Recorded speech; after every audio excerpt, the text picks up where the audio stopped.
Hello, good morning दोस्तों। जय हिंद, नमस्कार। आप लोगों का हार्दिक स्वागत एवं अभिनंदन बंदन आपके अपने YouTube channel double A academy. तो चलिए मेरे दोस्त, हमने आप लोगों को राष्ट्रपति की अलग अलग कक्षाएं दिया था। तो आज जिस प्रकार से राष्ट्रपति दिया था उसी प्रकार से भाग नंबर 6 में राज्यपाल की अलग अलग कक्षा दिया था। तो चलिए, आज हम लोगों का टॉपिक होगा राज्यपाल की शक्तियां। जिस प्रकार से हमने भाग नंबर 5 में पढ़ा था क्या राष्ट्रपति की शक्तियां, उसी प्रकार से भाग नंबर 6 में हम लोग पढ़ने वाले हैं राज्यपाल की शक्तियां। ठीक है, चलिए आइए देखिए, आज का टॉपिक हम लोगों का होगा राज्यपाल। देखिए, राज्यपाल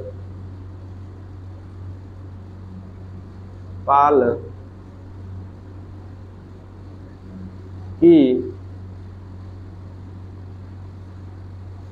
शक्तियां।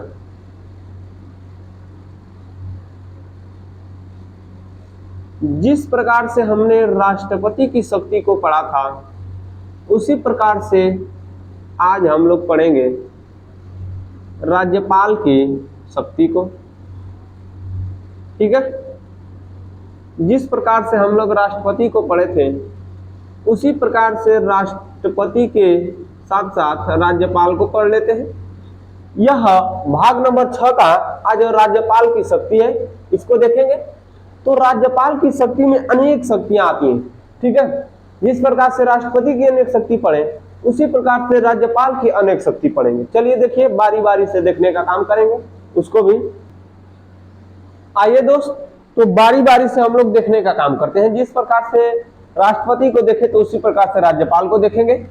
पहला वाला हम लोग देखेंगे कार्यपालिका शक्ति या कार्यकारी शक्ति। पहला वाला देखेंगे कार्यपालिका या कार्यकारी शक्ति। पहला वाला देखेंगे कार्यपालिका शक्ति या कार्यकारी शक्ति। कार्यपालिका शक्ति को ही कार्यकारी शक्ति के नाम से जाना जाता है। यह किसका है? तो यह राज्यपाल की है, न कि राष्ट्रपति की। तो चलिए देख लेते हैं इसमें क्या क्या होता है। ठीक है, जो कार्यपालिका शक्ति होती है राष्ट्रपति की और उसी प्रकार से राज्यपाल की, बहुत ज्यादा अंतर नहीं है, बस वहां पर संघ का वर्णन है, यहाँ पर राज्य का वर्णन है। तो चलिए दोस्त, आइए देखिए, राष्ट्रपति जो कार्यपालिका शक्ति के तहत काम करता था वही राज्य में राज्यपाल कार्यपालिका या कार्यकारी शक्ति के अंतर्गत करेगा। जैसे देखिए, इसके तहत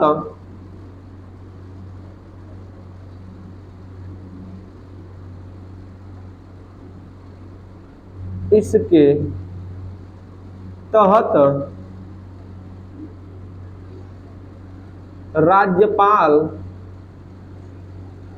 इसके तहत राज्यपाल मुख्यमंत्री, इसके तहत राज्यपाल मुख्यमंत्री कामा अन्य मंत्री कामा अन्य मंत्री और किसका? तो मंत्री परिषद का भी यही गठन करेगा। तो चलिए देखिए, इसके तहत राज्यपाल मुख्यमंत्री, अन्य मंत्री तथा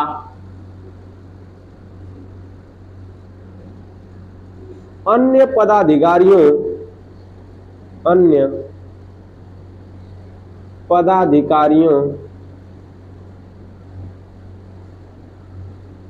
की नियुक्ति करता है। पदाधिकारियों की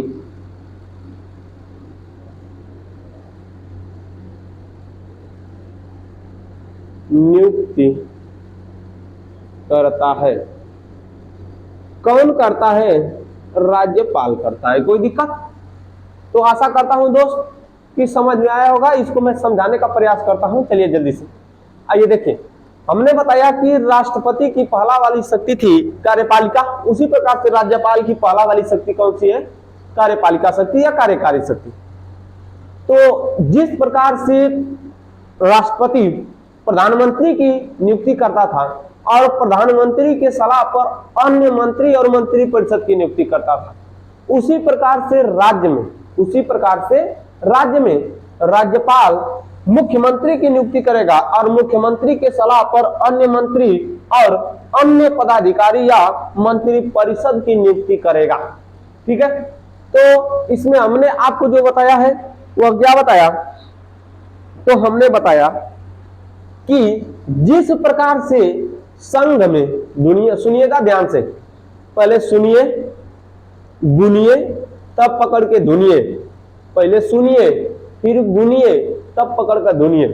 तो हमने बताया कि जिस प्रकार से संघ में राष्ट्रपति प्रधानमंत्री की सलाह पर अन्य मंत्री की नियुक्ति करता है या मंत्री परिषद का गठन करता है, उसी प्रकार से राज्य में राज्यपाल मुख्यमंत्री की नियुक्ति करेगा और इस मुख्यमंत्री की सलाह पर, इस मुख्यमंत्री की सलाह पर, इस मुख्यमंत्री की सलाह पर अन्य मंत्रियों की क्या करेगा?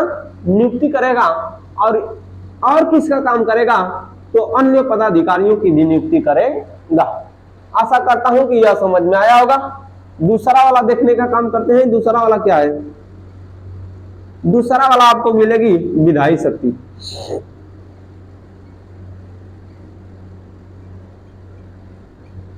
दूसरा वाली है दोस्त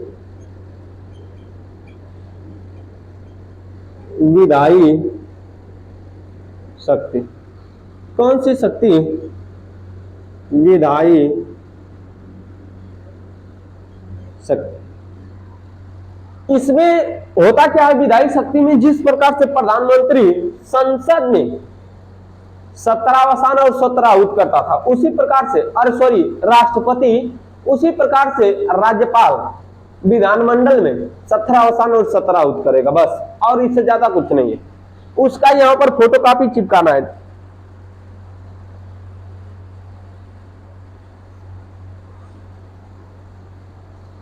चलिए देखिए, इसमें हम लोग जानते हैं इसके तहत क्या होता है, यह विधायी शक्ति क्या होती है। तो यह शक्ति देखिए, विधायी शक्ति कहते किसे? विधि का अर्थ होता है कानून। विधि का अर्थ क्या होता है? कानून। तो जिस शक्ति के अंतर्गत नियम और कानून को बनाया जाएगा, नियम और कानून बनाया जाता है, नियम कानून बनाया जाता है, जिस शक्ति के अंतर्गत नियम और कानून बनाया जाता है उसे कहते हैं विधायी शक्ति। उसे क्या कहते हैं? विधायी शक्ति। तो लिख लीजिएगा कि जिस शक्ति के अंतर्गत नियम या विधि या कानून को बनाया जाता है उसे कहते हैं विधायी शक्ति। उसे क्या कहते हैं? विधायी शक्ति। और यह विधायी शक्ति के अंतर्गत और क्या आता है? तो विधायी शक्ति जो है, नियम और कानून बनेगा ना, देख लीजिए इसमें क्या होता है, नोट पॉइंट में लिख लीजिएगा कि किसी भी विधेयक पर, किसी भी विधेयक पर, किसी भी विधेयक पर अंतिम हस्ताक्षर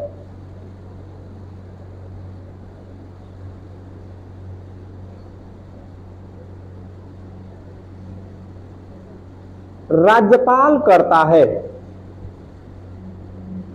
राज्य में राज्यपाल करेगा और केंद्र में या संघ में कौन करेगा? राष्ट्रपति। अंतिम हस्ताक्षर राज्यपाल करता है। तब वह विधेयक, तब वह विधेयक कानून बनता है, कानून बनता है या विधि बनता है, कुछ भी लिख सकते हैं, कानून बनता है या विधि बनता है। हो गया। और इसी शक्ति के तहत, इसी विधायी शक्ति के अंतर्गत या इसी विधायी शक्ति के तहत राज्यपाल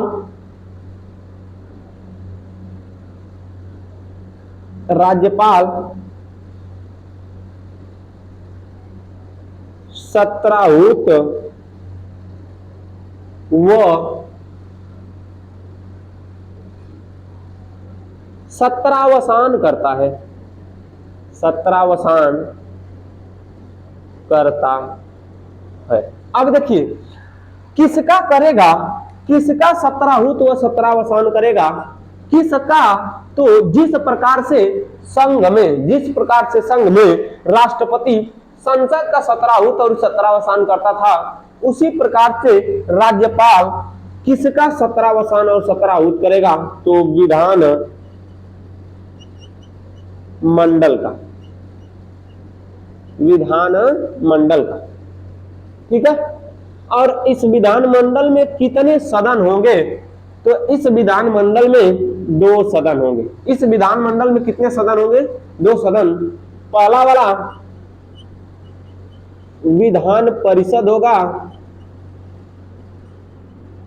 विधान परिषद होगी, और दूसरा वाला क्या होगा, पहला वाला विधान परिषद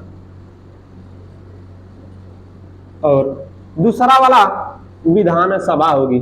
ऊपर लिख दें या इसी स्थान पर देखिए, दूसरा वाला विधान सभा होगी। उत्तर प्रदेश में विधानसभा और विधान परिषद दोनों है, परंतु कुछ ऐसे राज्य हैं जहां पर विधान परिषद आपको देखने के लिए नहीं मिलेगी, केवल विधानसभा रहेगा और राज्यपाल रहेगा। चलिए देखिए, हमने बताया 2 शक्ति, राज्यपाल की कितनी शक्तियां, 2। पहला वाला कार्यपालिका शक्ति या कार्यकारी शक्ति, हमने बताया कि इसके तहत राज्यपाल, इसके तहत या इस शक्ति के तहत या इस शक्ति का प्रयोग करके राज्यपाल मुख्यमंत्री की नियुक्ति करता है और मुख्यमंत्री की सलाह पर अन्य मंत्री तथा अपने मंत्री परिषद का गठन करता है। ठीक है, मंत्री परिषद का गठन करता है। कहां पर, तो राज्य में। कहां पर करता है, राज्य में करता है, न कि संघ में।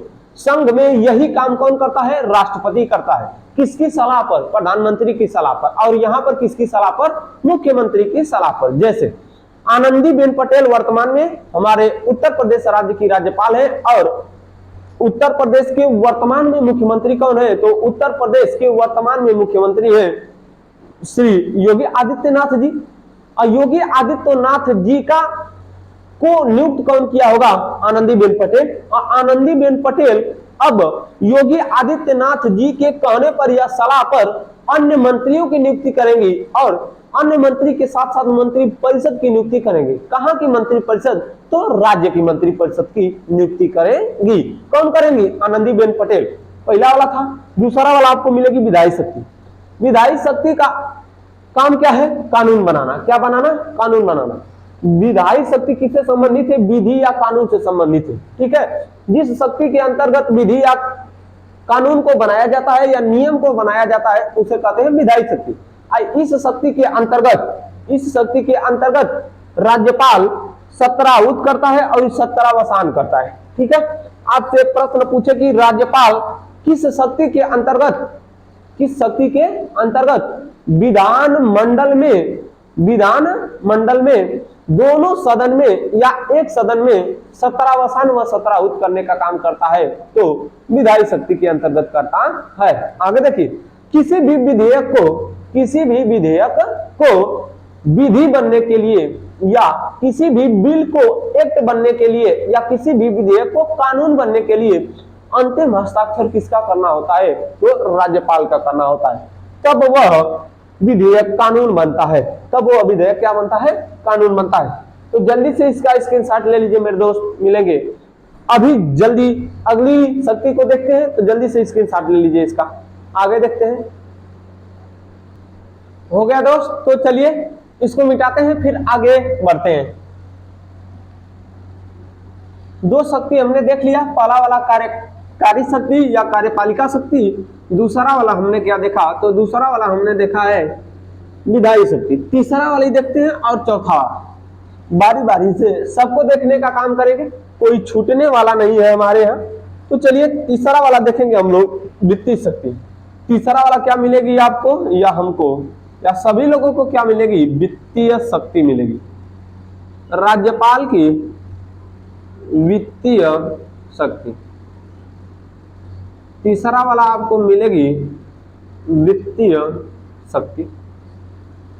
इसको देखते हैं वित्तीय शक्ति में क्या होता है। तो चलिए देखिए वित्तीय शक्ति क्या होती है।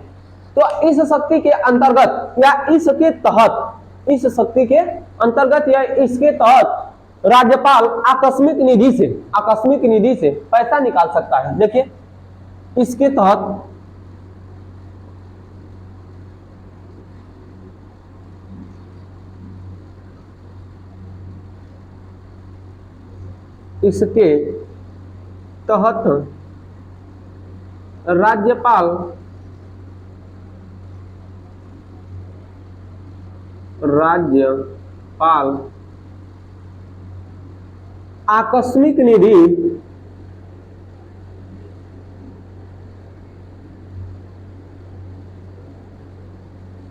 आकस्मिक निधि से पैसा निकाल सकता है, पैसा निकाल सकता है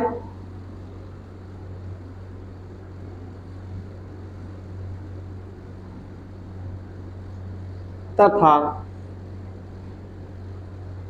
पंचायतों के सुदृढ़ीकरण के लिए या मजबूती के लिए, ठीक है, या विकास के लिए। चलिए देखिए, तथा पंचायतों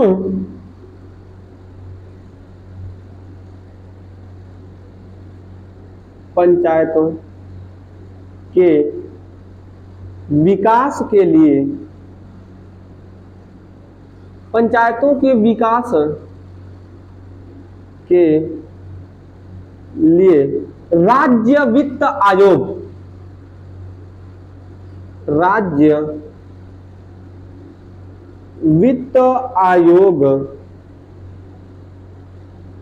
का गठन कर सकता है,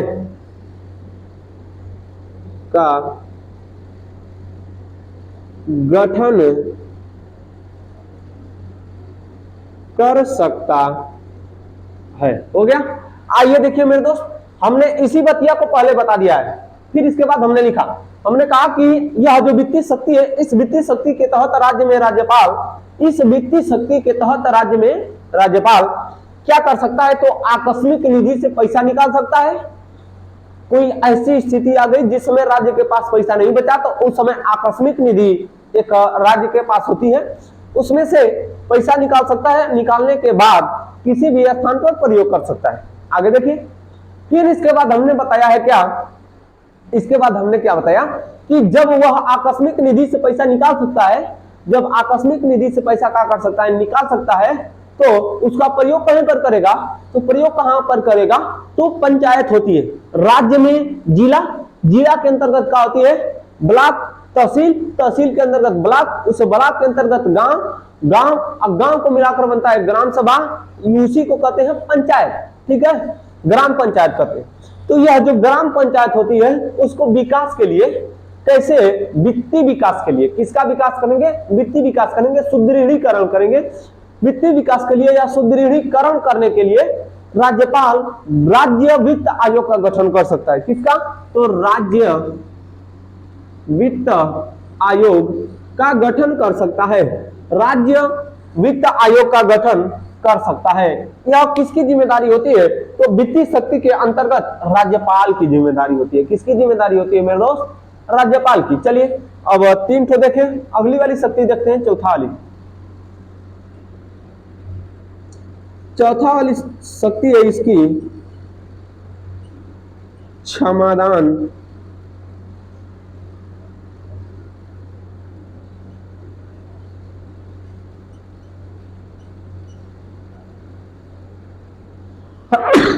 चौथा वाला मिलेगा क्षमादान की शक्ति। देखिए इसको हमने अनुच्छेद नंबर कब में पढ़ाया था, ध्यान से सुनिए, बताइए किस में पढ़ाया था इसको, क्षमादान को हमने अनुच्छेद नंबर 161 में पढ़ाया था ना। यहां पर भी पढ़ा देते हैं क्योंकि यह राष्ट्रपति का बताए थे, जिस प्रकार से राष्ट्रपति का क्षमादान उसी प्रकार से 161 में राज्यपाल का क्षमादान। आइए देखिए अनुच्छेद नंबर 161 में राज्यपाल के क्षमादान की शक्ति है। देखिए इस शक्ति के तहत, ठीक है, इस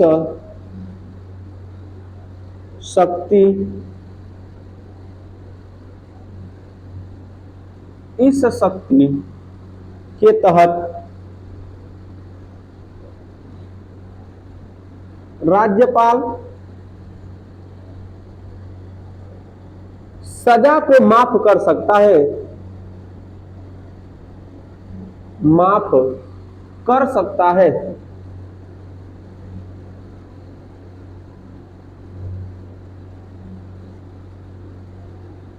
परंतु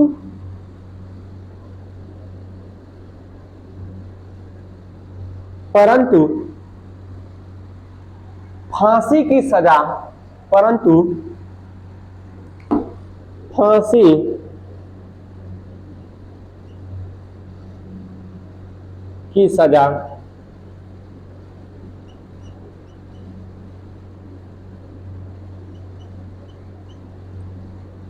की सजा और सेना न्यायालय की सजा, सेना न्यायालय की सजा को नहीं,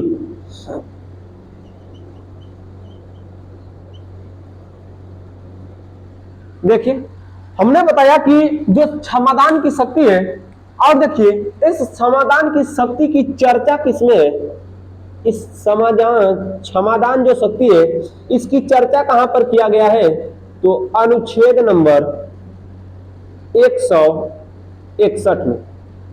जो राज्यपाल की क्षमादान की शक्ति है इसकी चर्चा अनुच्छेद नंबर 161 में मिलेगा। इसके तहत राज्यपाल किसी भी सजा को माफ कर सकता है, परंतु इसमें दो कंडीशन है, फांसी की सजा और सेना न्यायालय की सजा को माफ नहीं कर सकता है। कौन? राष्ट्रपति। कौन नहीं कर सकता है? अरे सॉरी यार, क्या बोले, राज्यपाल। राष्ट्रपति कर सकता है परंतु राज्यपाल नहीं कर सकता है। भावनाओं को समझिए मेरे दोस्त, राष्ट्रपति और राज्यपाल में थोड़ा सा हम कंफ्यूज हो जाते हैं। देखिए लेकिन इसीलिए हम ऊपर लिख दिए राज्यपाल की शक्तियां, ठीक है, नहीं कर सकता है। तो जल्दी से इसका स्क्रीनशॉट बनाइए, देखते हैं। चलिए मेरे दोस्त समझ में आ गया। तो आज के लिए इस कक्षा को यहीं पर रोकते हैं, मिलेंगे अगली कक्षा में और राज्यपाल की जो शक्तियां बती रहेंगी उसको लेकर आऊंगा। तो आज के लिए बस इतना ही, मुझे जाने की आज्ञा दीजिए। नमस्कार दोस्तों, जय हिंद, धन्यवाद, जय हिंद सर।